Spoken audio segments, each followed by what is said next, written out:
अडानी जब गोड्डा में आ रहा था उसमें आपके पिताजी और पोड़ैयाहाट के विधायक प्रदीप यादव पर केस होता है, जेल भी उन्हें जाना पड़ता है। उस समय आपके घर के हालात क्या थे? आप किस चीज़ से जूझ रहे थे? आपका पूरा परिवार किस चीज़ से जूझ रहा था? जनता के बीच से जो लोग आ रहे थे उनका क्या कहना था? सवाल उठाता है आपके, काम करता है आपके, चौबीसों घंटा आपके बीच में रहता है, तो इसको नहीं चुनिएगा तो किसको चुनिएगा, हमको ये बताइए। अगर इस सवाल का जवाब आप अपने में टटोलिएगा तो आपको जवाब मिल जाएगा, और प्रदीप यादव ही आपका जवाब होगा। कि क्या आप चुनावी मैदान में उतरेंगे? क्या आप अपने पिताजी की जगह पर कभी चुनाव लड़ेंगे? इसको लेकर के जनता के मनों में भी सवाल है। कई लोगों जब मिलते हैं तो वो भी कहते हैं कि हो सकता है कि इन फ्यूचर आप चुनाव के मैदान में आ सकते हैं या फिर पोड़ैयाहाट से चुनाव लड़ सकते हैं। अभी के पोड़ैयाहाट में, जब आपके पिताजी पोड़ैयाहाट की कमान संभाले और अभी के पोड़ैयाहाट में क्या अंतर है, क्या कहिएगा इस पर? प्रदीप यादव एक ऐसा नेता है जो कि एक का नेता नहीं है, सबका नेता है। इनकी कार्यशैली, इनका सोचने का तरीका, इनका काम करने का तरीका बिल्कुल सबसे अलग लगता है हमको, और इनका हमको नहीं लगता है कि किसी के बीच में या किसी के साथ कोई कंपैरिजन है या जोड़ है। नमस्कार, मेरा नाम मनोज और आप देख रहे हैं जिला जोहार। विधानसभा चुनाव को लेकर कवरेज करने के लिए हम लोग निकले हुए हैं और इस वक्त हमारे साथ जो शख्स हैं उनका पोड़ैयाहाट से एक खासा रिश्ता है और इनका परिचय हम आपको करवाते हैं इन्हीं की जुबानी। हम चाहेंगे कि आप सबसे पहले अपना परिचय हमारे दर्शकों को दे दीजिए। मेरा परिचय ऐसा कोई लंबा चौड़ा तो नहीं है, लेकिन मेरा नाम डॉक्टर ऋत्विज है। हम MS ऑर्थोपेडिक्स कर रहे हैं अभी चेन्नई से, और थर्ड ईयर मेरा चल रहा है। करंटली 3 साल का कोर्स होता है और थर्ड ईयर हम कर रहे हैं। इसके पहले भी हम जब MBBS किए थे और 2 साल तैयारी कर रहे थे नीट PG के लिए, तो उस समय में हम 1 साल डाड़े में भी अपनी सेवा दिए थे, 1 साल ब्लड बैंक में यहाँ पे सदर अस्पताल में भी अपनी सेवा दिए थे। उसी वक्त आप लोग कुछ लोग हमको जाने होंगे जब हम यहाँ पे आए थे। तो इतना सा ही परिचय है मेरा। ये तो मेरा प्रोफेशनल परिचय है। दूसरा परिचय मेरा ये है कि मेरे पिताजी श्री प्रदीप यादव हैं, जो कि पोड़ैयाहाट के विधायक हैं और आप सबों के चहेते इस बार भी फिर से कंटेस्ट कर रहे हैं इलेक्शंस में, फिर से इस बार प्रत्याशी हैं आप लोगों के बीच में। ये मेरा दूसरा परिचय है, और तो बाकी आप लोग अब फिगर आउट कर ही सकते हैं। तो बता दें कि पोड़ैयाहाट के निवर्तमान विधायक प्रदीप यादव के सुपुत्र हमारे साथ बैठे हुए हैं, जो पेशे से डॉक्टर हैं और जो है कि तैयारी कर रहे हैं। अभी आप बताएं कि 3 साल का ये कोर्स है, इस कोर्स में तीसरा साल आपका चल रहा है और उसी बीच में आप गोड्डा पहुँचे। इसके पीछे का क्या कारण है कि पढ़ाई के बीच में आप गोड्डा आ गए हैं? क्या इसका हम इसको मान सकते हैं कि विधानसभा चुनाव को लेकर के आप गोड्डा पहुँचे हैं? विधानसभा चुनाव, देखिए सबसे पहले तो हम आपको बता देते हैं कि स्ट्रक्चर कैसा होता है कोर्स का। MS ऑर्थोपेडिक्स में जनरली हम लोग हॉस्पिटल में काम करते हैं और साथ में पढ़ाई भी करते हैं। तो 15 दिन की छुट्टी रहती है साल में, हम लोगों की 15 दिन की छुट्टी रहती है। तो 15 दिन की छुट्टी मिल जाती है, 18 दिन रहती है। तो 15 दिन की छुट्टी जैसे कोई शादी के लिए लेता है साल में, तो हम इसको बचा के रखे थे कि नहीं भाई हम इलेक्शन के पहले जाएंगे। और इलेक्शन के पहले मेरा आने का एक बहुत बड़ा कारण था, हम दिवाली पे नहीं आए लेकिन इलेक्शन में आए। इसका एक बहुत बड़ा कारण ये था कि एक तो प्रदीप यादव इलेक्शन में है। अगर प्रदीप यादव जैसा कोई भी नेता खड़ा रहता, अभी मैं प्रदीप यादव का बेटा हूं तो मेरा इन्फ्लुएंस क्षेत्र ज़्यादा है, मैं प्रभावित ज़्यादा लोगों को कर सकता हूं। लेकिन अगर मैं नॉर्मल डॉक्टर रहता, एक नॉर्मल जगह से मैं भी जाके पढ़ाई करता, तो मैं आता इलेक्शन में ज़रूर, और मेरा प्रभाव जितनी दूर तक होता। अगर मेरा प्रभाव एक मोहल्ले तक होता सीमित, तो मैं अपने मोहल्ले में ज़रूर करता प्रभावित लोगों को। और क्यों करता? क्योंकि प्रदीप यादव एक ऐसा नेता है जो कि एक का नेता नहीं है, सबका नेता है। इनकी कार्यशैली, इनका सोचने का तरीका, इनका काम करने का तरीका बिल्कुल सबसे अलग लगता है हमको, और इनका हमको नहीं लगता है कि किसी के बीच में या किसी के साथ कोई कंपैरिजन है या जोड़ है। तो ऐसे नेता को, ऐसे सोच के साथ, ऐसे प्रवृत्ति के नेता के साथ धोखा ना हो जाए, कोई साजिश का शिकार ना हो जाए, इसलिए हम यहाँ पे हैं, इसलिए हम मैदान में हैं और इनको सपोर्ट करने के लिए हम आए हैं। जैसा कि आपने कहा कि आप पिताजी के सपोर्ट में यहाँ पर पहुँचे हैं, हम उससे पहले आपसे पूछना चाहेंगे कि आप पिताजी में क्या देखते हैं जो कि उनसे इतना प्रभावित हैं? आप शुरू से उन पिताजी के साथ रहे हैं और आपने उन्हें देखा होगा कि किस तरीके से वो विधायक बनने के लिए संघर्ष किए हैं और विधायक बनने के बाद उन्होंने क्या कुछ संघर्ष किया है। क्या कुछ आप उनमें देखते हैं जो आपको काफ़ी पसंद आता है? देखिए, हम वही बात आपको पिछले में भी बोले कि सिर्फ पिताजी नहीं बल्कि एक पॉलिटिकल पर्सनालिटी के रूप में हम इनको देखते हैं, और इसलिए हम उस पॉलिटिकल पर्सनालिटी के सपोर्ट में यहाँ पे हैं।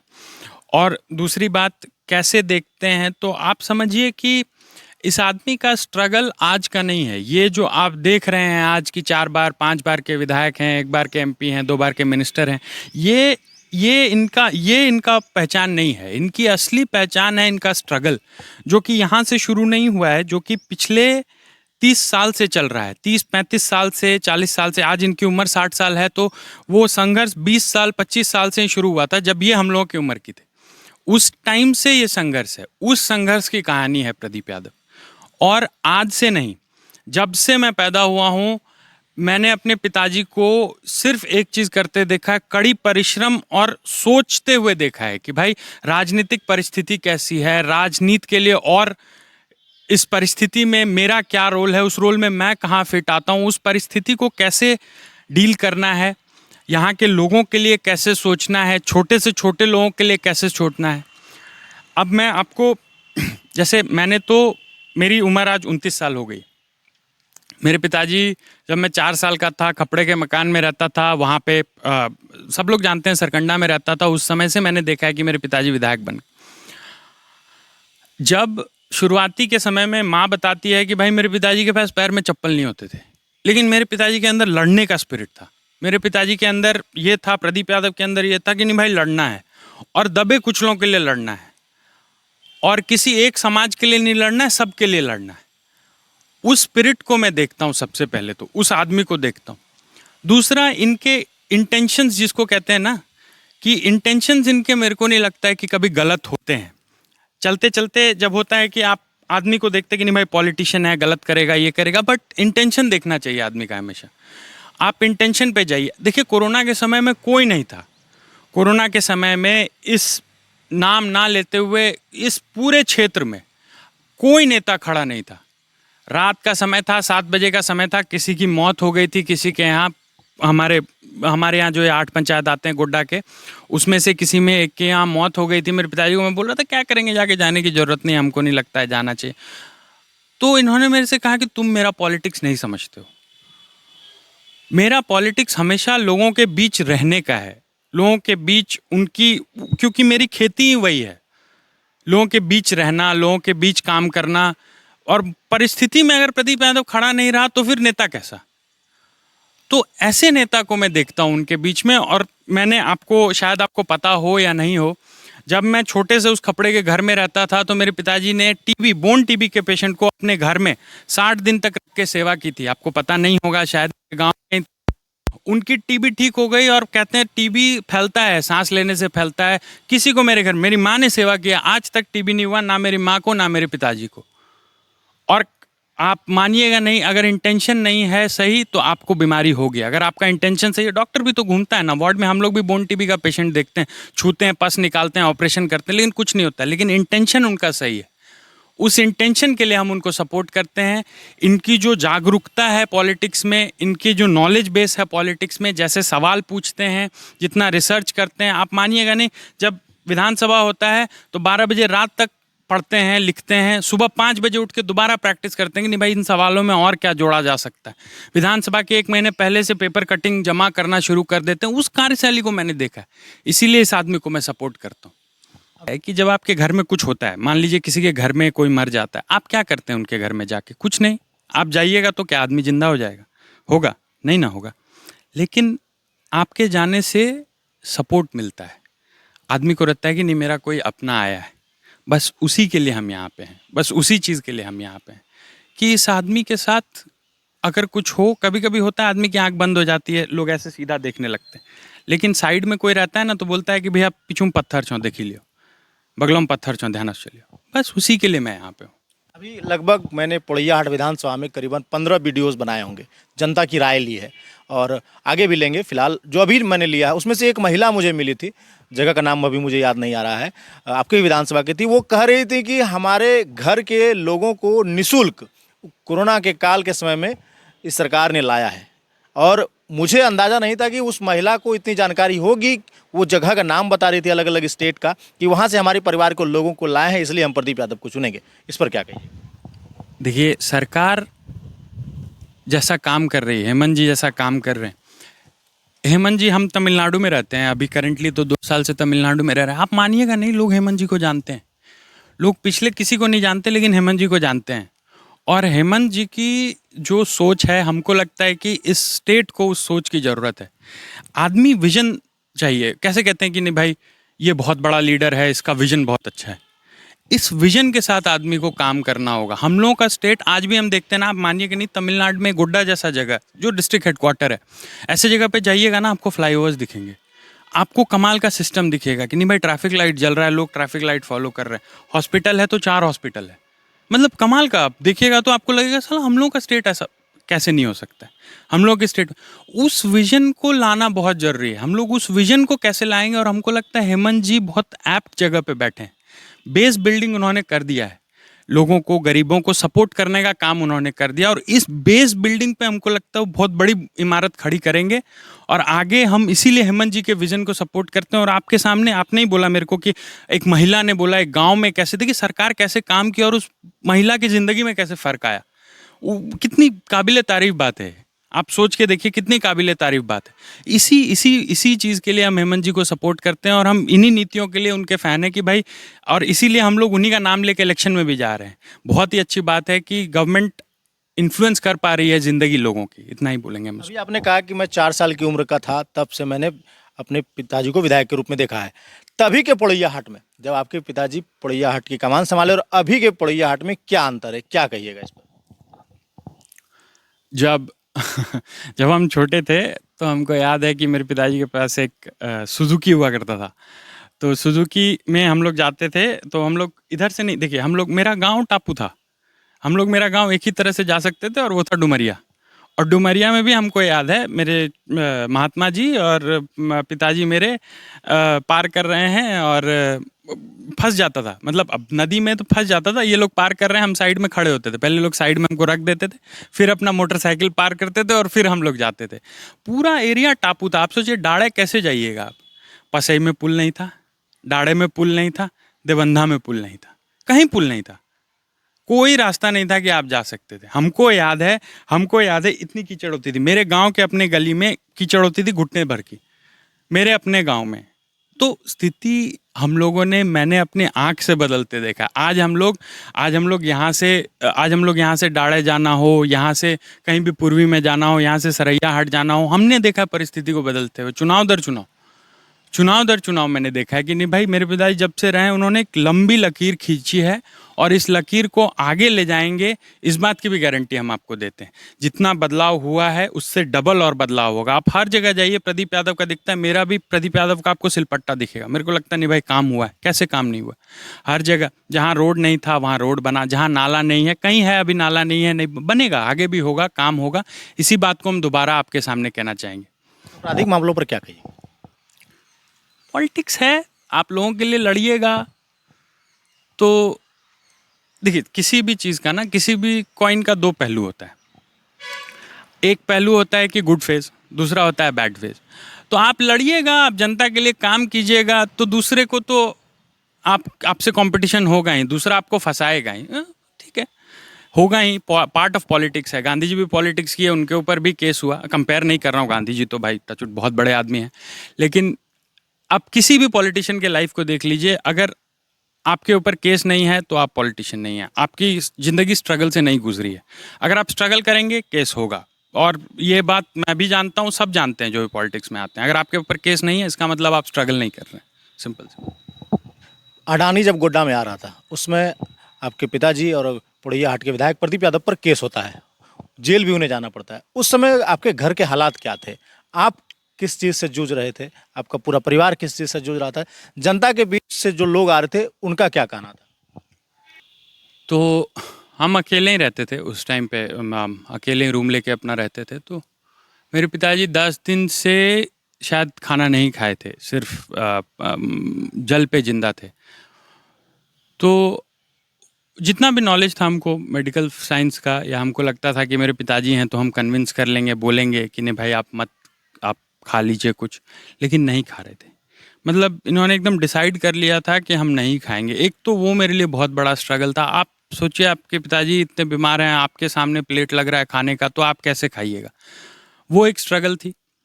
दूसरा स्ट्रगल था कि जेल तो आपको पता ही है, 2 बार मैंने अपने पिताजी को अपने मतलब बिल्कुल होशो-हवास में 2 बार झूठे केसेस में मैंने देखा है कि मेरे पिताजी 2 बार जेल गए हैं। काफ़ी इमोशनल होता है एक आदमी के लिए, एक 20-22 साल के लड़के के लिए डील करना कि पिताजी जेल में। हम तो नहीं जा पाए, मिलने के लिए भी हम नहीं जा पाए कभी। मेरा कलेजा ही नहीं माना कभी कि हम जा सकते हैं। क्योंकि अंदर से हमको ऐसा लगता था कि हम शायद कमज़ोर पड़ जाएँगे तो मेरे पिताजी भी कमज़ोर पड़ जाएँगे। मेरा भाई जाता था, मेरा भाई मिला है, लेकिन हम नहीं जा पाए कभी मिलने के लिए मेरे पिताजी से, क्योंकि मेरे अंदर पिताजी से मिल पाएँ। और फिर बाद में समझ में आया कि नहीं, मेरे पिताजी स्ट्रगलर हैं और यही उनकी ज़िंदगी है, और जेल पार्ट ऑफ उनका स्ट्रगल है, वही मैं भी मानता हूँ। और जो भी होता है अच्छे के लिए होता है, ये मान के मैं ज़िंदगी में आगे बढ़ चुका हूँ। लेकिन इस बात से मैं कभी डिनाई नहीं करूँगा कि अगर दूसरे के हक के लड़ाई के लिए आप जेल जाते हैं तो इसमें कोई गलत बात है। अगर आप किसी के हक के लिए लड़ के जेल गए, तो मैं अपना सीना चौड़ा करके आज भी अपने स्कूल में दोस्त हैं या जो भी कॉलेज के मेरे दोस्त हैं, मैं उनको बोलता हूँ नहीं, मैं मेरे पिताजी जेल गए और स्ट्रगल में जेल गए, मैं प्राउड हूँ इनफैक्ट। अब मेरे रोंगटे खड़े हो जाते हैं अगर मैं इस चीज़ को बोलता हूँ कि मैं प्राउड हूँ उनके लिए कि वो जेल गए। अभी आपको क्या लग रहा है, आप युवा हैं और लगातार आपने अपने क्षेत्र को देखा है, क्या कुछ और विकास कार्य जो है कि आपको क्षेत्र में करना है जो पुड़ैया हाट के लोगों के लिए, युवाओं के लिए अच्छा रहे? देखिए, हम मेडिकल फील्ड से जुड़े हैं और हमको लगता है कि हम लोग के यहाँ अ, मेरा जो गोल है या मेरा जो एक मिशन है, हमको ऐसा लगता है कि हमको मेडिकल फील्ड में कंट्रीब्यूशन करना चाहिए। क्योंकि हम इस क्षेत्र की जनता का इतना ऊर्जा लेके और बाहर जाके पढ़ के, मेरे पिताजी को उन्होंने ही बनाया है और मेरे पिताजी तभी सक्षम हुए कि हमको पढ़ा सकें भाई। तो अगर हम इनसे ले रहे हैं तो मेरा फ़र्ज़ बनता है कि इनको हमको गिव बैक करना है, इनको हमको देना है वापस। तो हमको लगता है मेडिकल फील्ड में हम कंट्रीब्यूशन करना चाहेंगे। मेडिकल फील्ड में हम ज़रूर चाहेंगे कि हम एक रीजनेबल हॉस्पिटल खोलें जिसमें कि हम रीजनेबल दर पे इलाज कर सकें, हाई फाई टेक्नोलॉजीज़ ला सकें जो कि सिर्फ रांची में या बाहर जहाँ भी अवेलेबल होता है। क्योंकि देखिए, मेरे भी मेडिकल फील्ड में दोस्त हैं, यार हैं जो कि आ जाएंगे मेरे बुलाने से। तो हम चाहते हैं कि हम वैसा सर्कल बनाएं और हम उन लोगों को लेके आएँ। मेडिकल फील्ड में एक हम कंट्रीब्यूशन करना चाहते हैं। दूसरा, हम नए लोगों में पॉलिसी की बात स्टर करना चाहते हैं। मतलब लोगों के दिमाग में पॉलिसी की चर्चा होनी चाहिए। लोग पॉलिसी की बात नहीं करते हैं, लोग बात करते हैं कि गांव के झगड़ों की बात करते हैं। लोग गांव जाइएगा तो लोग गांव के झगड़ों की बात करते हैं, लोग पॉलिसी की बात नहीं करते हैं। उस बेसिस पे लोग नेता नहीं चुनते हैं कि पॉलिसी की कौन बात कर रहा है या कौन मेरे लिए विधानसभा में किस नीति पे बात कर रहा है। नीति की बात नहीं होती है। दूसरी चीज़ ये, हम युवाओं में ये दिमाग में उनके फीड करना चाहेंगे कि भाई सिर्फ इलेक्शन नहीं जीतना है, तुम नीति पे सपोर्ट करो। हमको नीति की भी बात होनी चाहिए और नेताओं से भी रिक्वेस्ट करेंगे कि नीति पे बात करो। आप हमको बताइए ना, आपकी पॉलिसी क्या है। किसी की बुराई करके इलेक्शन जीतना, किसी की, आप पॉलिसी क्या है, आपका इंटेंशन क्या है, आगे प्लान क्या है, उस पर बात होनी चाहिए। हम ये 2 चीज़ें ज़रूर स्टर अप करना चाहेंगे। मैया सम्मान योजना चल रहा है, आप युवा हैं, कैसे देखते हैं इस योजना को? कितना कारगर साबित हो रहा है झारखंड सरकार के लिए और इससे लोगों को क्या लाभ मिल रहा है? मैया सम्मान योजना बहुत ही अच्छी योजना है। जिनके पास खाने के लिए पैसे नहीं हैं गांव में, जिनके पास रहने का, रहन सहन का भी कष्ट है, उनके लिए तो भाई रामबाण का काम करेगी। ये तो बहुत अच्छी योजना है। बट दूसरी, मेरा सजेशन ये भी रहेगा, छोटा मुंह बड़ी बात, लेकिन मेरा सजेशन ये भी रहेगा कि पॉलिसी चेंज भी बहुत इंपॉर्टेंट है। कि अगर आप गरीब को इनेबल कर रहे हैं तो रूट कॉज को भी हम लोगों को पॉलिसी कैसे ऐसी बनाई जाए। क्योंकि आपके पास बेस्ट ऑफ माइंड्स होते हैं जब आप एक सीट पे होते हैं, जब आप चीफ मिनिस्टर हैं कोई भी, आपके पास बेस्ट ऑफ माइंड्स हैं कि आप कैसे कर सकते हैं। ऐसी कोई पॉलिसी में भी चेंज हम लोगों को लानी चाहिए जिससे कि थोड़ा सा हम लोग गरीबी से भी उभर पाएँ, थोड़ा सा नीचे से भी हम लोग को सपोर्ट मिले। और ऊपर से तो आप पानी दे ही रहे हैं, खाद भी थोड़ा मिलना चाहिए ना, कि नीचे से भी ग्रोथ हो, कि पॉलिसी की कुछ लोग गरीबी की रेखा से ऊपर भी आ पाएँ, उस पॉलिसी पे भी बात होनी चाहिए। दूसरा मेरा यही है। अंतिम में सवाल ये रहेगा कि क्या आप चुनावी मैदान में उतरेंगे? क्या आप अपने पिताजी की जगह पर कभी चुनाव लड़ेंगे? इसको लेकर के जनता के मनों में भी सवाल है। कई लोगों जब मिलते हैं तो वो भी कहते हैं कि हो सकता है कि इन फ्यूचर आप चुनाव के मैदान में आ सकते हैं या फिर पुड़ैया हाट से चुनाव लड़ सकते हैं। देखिए भाई, चुनाव तो लड़ने के लिए तो बहुत लोग लड़ जाते हैं। चुनाव लड़ने के लिए तो आप देखिए, जो भी है लाइन में, जो भी नेता हैं, सब बोलते हैं कि हम चुनाव लड़ रहे हैं इतना। लेकिन चुनना बहुत ज़रूरी है। उसके लिए लोगों के दिल में जगह बनाना बहुत ज़रूरी है। बटन दबाना पड़ेगा ना आपको उतना बार आपके लिए कि आप जीत पाएँ। तो बड़ा मुश्किल है, इतना ईज़ी नहीं है, और हम इसको इतना ईज़िली नहीं बोल सकते हैं कि नहीं हम लड़ेंगे या नहीं हम नहीं लड़ेंगे। अगर हमको लगता है कि कभी फ्यूचर में इस पॉलिटिकली हम उतना इंटरेस्टेड नहीं है, टू बी वेरी क्लियर, लेकिन अगर हमको लगता है कि लोग कि हम पॉलिटिकली उतना इंटरेस्टेड नहीं है, जो मेरा काम है हम उसी के थ्रू छाप छोड़ना चाहेंगे, सेवा बनाना चाहेंगे। लेकिन फ्यूचर में किसने क्या देखा है वो तो बात की बात है, बात की बात जनता कहती है कि नहीं, स्वीकार करती है आपको, तो फिर क्या कहें? जनता तो इलेक्शन के बाद स्वीकार करेगी ना, तो अभी रहने दिया जाए उसी पे उसको। अंतिम में पोड़ैयाहाट विधानसभा की जनता से क्या कहिएगा इस चुनाव, विधानसभा का चुनाव को लेकर के क्या? विधानसभा की जनता से यही कहूँगा कि आप देखिए, आप पता नहीं नए लड़के नए बच्चे जितने हैं, यो नवयुवक हैं, शायद उनको तो पता भी नहीं होगा। जो आपके पिताजी से पूछिए कि कैसा था प्रदीप यादव के पहले और कैसा है प्रदीप यादव के बाद। एक बार पूछिए कितना काम हुआ है, आप अपने आसपास जाके देखिए कितना काम हुआ है। एक वो, दूसरा, किसी भी रोल में अगर आपको लगता हो कि प्रदीप यादव अनफिट है तो आप हमको आके बताइए। सवाल उठाता है आपके, काम करता है आपके, चौबीसों घंटा आपके बीच में रहता है, तो इसको नहीं चुनिएगा तो किसको चुनिएगा, हमको ये बताइए। अगर इस सवाल का जवाब आप अपने में टटोलिएगा तो आपको जवाब मिल जाएगा, और प्रदीप यादव ही आपका जवाब होगा। बस इतना ही हम कहना चाहेंगे। बाकी इस वक्त हमारे साथ पोड़ैयाहाट विधायक के बड़े पुत्र विराजमान थे और उनसे हम लोगों ने बहुत सारी बातें की, और आशा है कि आप लोगों की जो चीज़ें थी, जो सवाल थे, वो मैंने इनसे पूछा होगा और वो आप लोगों तक साझा रखने का प्रयास किया। बाकी विधानसभा चुनाव को लेकर कवरेज जारी रहेगी और अपडेट देते रहेंगे। तमाम खबरों के लिए बने रहिए हमारे साथ, देखते रहिए जिला जवाहर। धन्यवाद।